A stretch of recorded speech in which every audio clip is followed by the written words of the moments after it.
सतगुरु दयाल को हरि नाम संगत साध किया जीवन मोक्ष सुख राम अड़बे पद परवास के दायक सतगुरु राम अनंत कोट जन के दायक रूप नाम सतगुरु को एको शब्द मन कोई मान तो सच होत है संत दास मुश्किल सुहासा सब धरती कागज धरऊं सब वन कलम कटाए साठ समुद्र सारी सतगुरु गुण ध्यान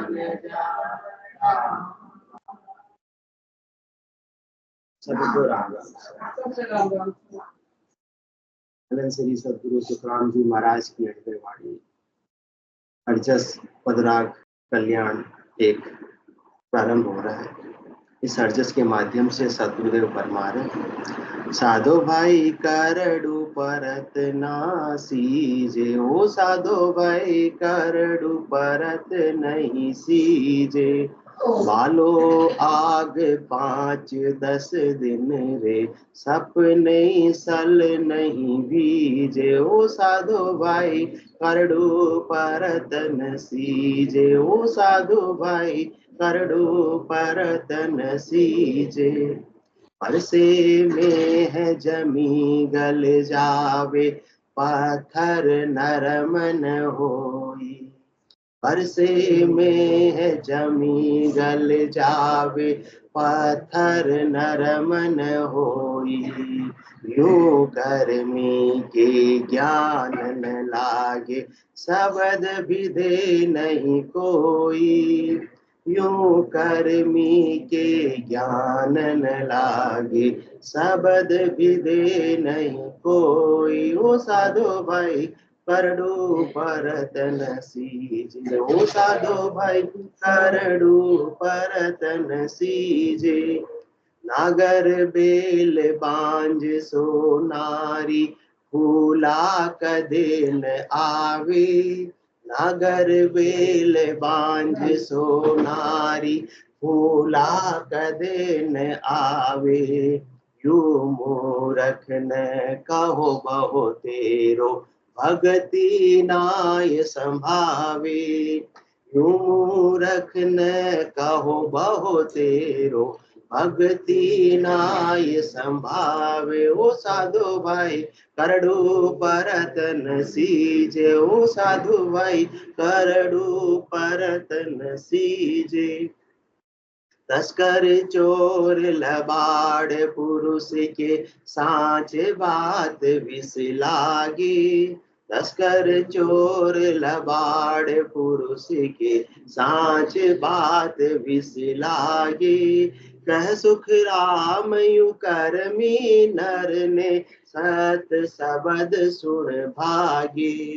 कह सुख राम यू करमी नर रे सत शब्द सुन भागे ओ साधो भाई करड़ू परत न सीजे ओ साधो भाई करड़ू परत न सीजे बालो आग 5-10 दिन रे सपने सल नहीं बीजे बालो आग 5-10 दिन रे सपने ही सल नहीं बीजे ओ साधो भाई करड़ू परत न सीजे ओ साधो भाई करड़ू परत न सीजे। सद्गुरुदेव फरमा रहे ये जो कठोर हृदय के होते हैं जो पत्थर दिल होते हैं वो ज्ञान को धारण नहीं कर पाते हैं। एक कान से सुनते हैं और दूसरे कान से निकाल देते हैं। हृदय से उनके ज्ञान हो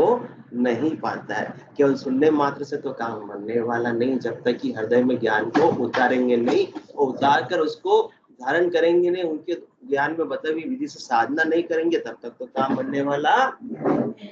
है ही नहीं। इसलिए संसार का उदाहरण देकर सदगुरुदेव अपने को समझा रहे हैं कि किन्हीं के तो ज्ञान लग जाता है, वो किन्हीं के ज्ञान नहीं लगता है। किसी को तो पहले दिन ही निज नाम की जागृति हो जाती है, और किसी को साल 2 साल लगते हैं, और किसी की जिंदगी भर भी नहीं जागृत हो पाता है। इसका क्या कारण है? ज्ञान तो सदगुरुदेव सबको समान रूप से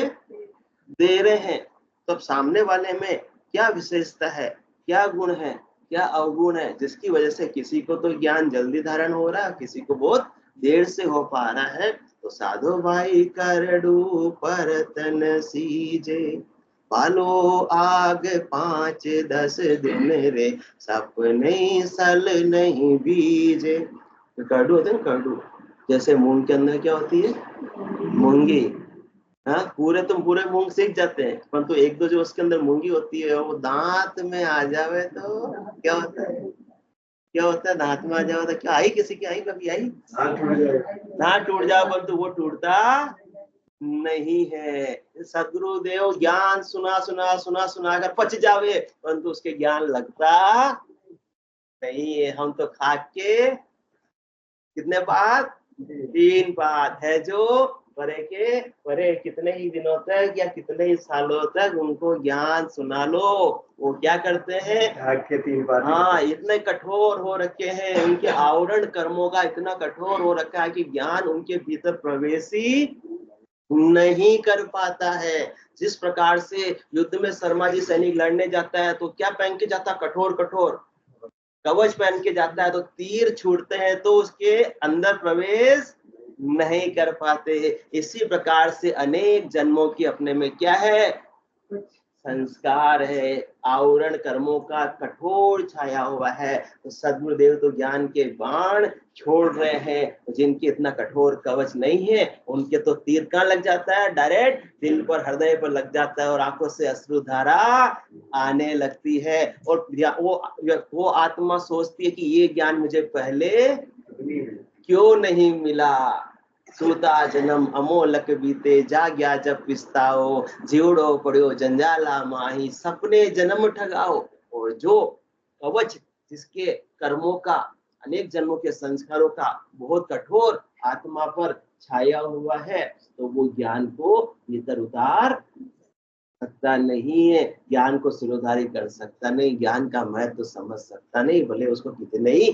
दिनों तक ज्ञान समझाते रहो। संसार का उदाहरण दे रहे हैं, जो करडू है, जो इस प्रकार से मूंगी है, चलो अलग मूंगी निकाल दी, अब उसको अपन ने क्या किया, दिमाग लगाया कि कटोरी के अंदर पानी में 5 दिनों तक गला के रख देती हूँ, उसके बाद में वो सीज जाएगी। फिर भी देख लो उस कटोरी के अंदर फिर वापस क्या कर लेना, बालो आग 5-10 दिन रे, सपने सल नहीं बीजे। वो इतना कठोर उसने अपना आवरण बना रखा है कि पानी उसके अंदर प्रवेश कर ही नहीं पाता, ज्ञान उसके हृदय में प्रवेश कर ही नहीं पाता है। कितना ही उसको अपन सिजोते रहे, बालो मतलब गर्म करेंगे पानी को तभी तो सिजोगा, किसी चीज को सिजोते कैसे हैं, तो पानी के अंदर उस चीज को डाल देते हैं और उसको आग पर बॉईल कर देते हैं, लगा देते हैं, तो बाकी जो नॉर्मल होते हैं वो तो सब सीज जाते हैं, परंतु जो करडू होते हैं, जो मूंगी होती है, वो फिर सीजती वो वैसे की वैसी रहती है। एक बार तो छोड़ो, सदगुरुदेव फरमा रहे, बालो आग 5-10 दिन रे, 5-10 दिन तक भी उसके लिए प्रयास करते रहो, परंतु वास्तव में वो सीजना, वास्तव में भीगना, वास्तव में सॉफ्ट होना, नरम होना तो दूर की बात है, सपने ही सल नहीं भीजे। तो वास्तव में तो छोड़ो, सपने में भी वो भीजने वाली नहीं है, पानी उसके भीतर प्रवेश करने वाला नहीं है। पानी भीतर प्रवेश होगा तो एकदम क्या हो जाएगी, सॉफ्ट हो जाएगी, सीज जाएगी। इसी प्रकार से ज्ञान जिसके भीतर में प्रवेश कर जाएगा उसका तो हृदय परिवर्तित हो जाएगा, रूपांतरण हो जाएगा, ट्रांसफॉर्मेशन शर्मा जी हुआ। तो इसका मतलब मूंगी तो नहीं है, तो जो मूंगी होंगे तो उनका तो ट्रांसफॉर्मेशन नहीं हो पाएगा। और अपन यहाँ इकट्ठे किसके लिए हुए हैं, अपना रूपांतरण करने के लिए हुए। अनेक जन्मों के जीव के साथ में संस्कार जुड़े हुए हैं, परंतु इन संस्कारों को सदगुरु के ज्ञान के माध्यम से अपने को दूर करना है। तो कठोरता जो संस्कारों की आवरण आ रही अपना पूर्वाग्रहों की, तो अपने को क्या करना है, इन पूर्वाग्रहों के आवरण को त्याग देना है। तजी मद मोह कपट छल नाना, तो फिर क्या होगा, फिर देर नहीं लगेगी, बस ये आवरण को हटाने की देर है। करम से गृते ही साधु समाना, इस कवच को तो हटाओ, तो फिर सदगुरुदेव के ज्ञान के बाण एकदम जाकर ठिकाने लगेंगे, निशाने पर लगेंगे, हृदय विदीर्ण हो जाएगा, कहरा उठेगा। तीर वास्तव में कुछ भी, सुई भी, तीर तो छोड़ो, थोड़ा सा सुई भी छुप जाता है, कितना दर्द उठता है। तो ये तो ज्ञान का बाण इतना जोरदार कि हृदय पे लगता है कि विरह के अंदर अश्रुधारा बहने लगती, रातों की नींद हाँ उड़ जाती है कि किस घड़ी मुझे पूर्ण स्थिति की प्राप्ति होगी। विरह का अंग पूरा इसी के ऊपर लगा हुआ है, इसी के ऊपर बना हुआ है कि बोलप मेरे साइया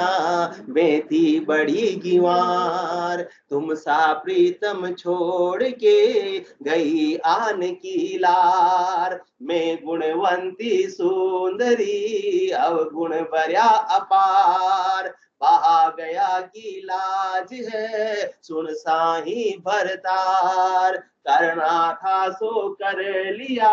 बहुत खून करतार, भावे बगसो साइया भावे गर्दन मार। पूर्ण शरणागति के पे आ जाती है, जब तीर लग गया अब अपने में सामर्थ्य नहीं रहा, अब तो सरेंडर आत्मा और मन हो गए कि मैंने पहले ऐसा ज्ञान मुझे क्यों नहीं मिला। अनेक जन्मों तक नदी में रेत के कणों की गिनती भले ही संभव हो जावे, परंतु इस आत्मा ने अपने पति स्वरूप परमात्मा से बिछड़े हुए जितना समय हो गया उसकी गिनती संभव नहीं है। तो आज इस आत्मा को परमात्मा मिलने का मार्ग प्रशस्त हुआ है, इनके माध्यम से, सदगुरुदेव के ज्ञान के माध्यम से। और फिर भी अपन अपने कर्मों का आवरण इतना गाढ़ा रखते हैं तो फिर अपना कल्याण होना संभव नहीं है। इसलिए इस आवरण को क्या कर देना है, उतार देना है। किनके चरणों में, दास सुख राम कहूं पीव मेला करे, कौन की परमात्मा से मिला रहे हैं, हाँ दास सुख राम को पीव मेला करे, ताई को मन और